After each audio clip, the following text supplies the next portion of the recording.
Minsan talaga masyado ng squammy ang ilang mga Pinoy fans pagdating sa mga artista tulad ni Daniel Padilla. Kita kasi dito na dismayado at irritable si Daniel sa fans. Ito yung Tayo video. rin to, ba't tayo nagkakaganito? Ano ba? Maipit si Kai, maipit. Nakakaipitan na tayo, ano ba yan? Thank you po.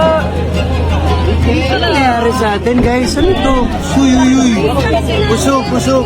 And we all know naman si DJ na mabait to sa public. Pinagbibigyan niya mga fans, no? Pero this time, hindi niya na napalampas tong ugali ng mga fans. Kasi minsan, insensitive na no? Hindi kayo marunong makiramdam. Basta makapagpa-picture lang. And ito si DJ naman, pinagsasabihan na kayo mga fans na umusog. Todo pa rin ang tulak, no? Excited kayo magpa-picture, pagbibigyan naman. Kung ganito naman ka gulo, tama lang pagalitan talaga kayo, no? And si DJ, no? Binash agad sa simpleng mainitan ng ulo niya dito. Kita nyo naman, medyo nanlalata pa yata si Kayla, ang hina ng boses. So, basahin natin yung comments dito, no? Para lang din may idea yung iba dito na nangyayari. We all know na sobrang accommodating ni DJ sa mga fans. At para sabihin niya to, ibig sabihin sumusobra na kayo.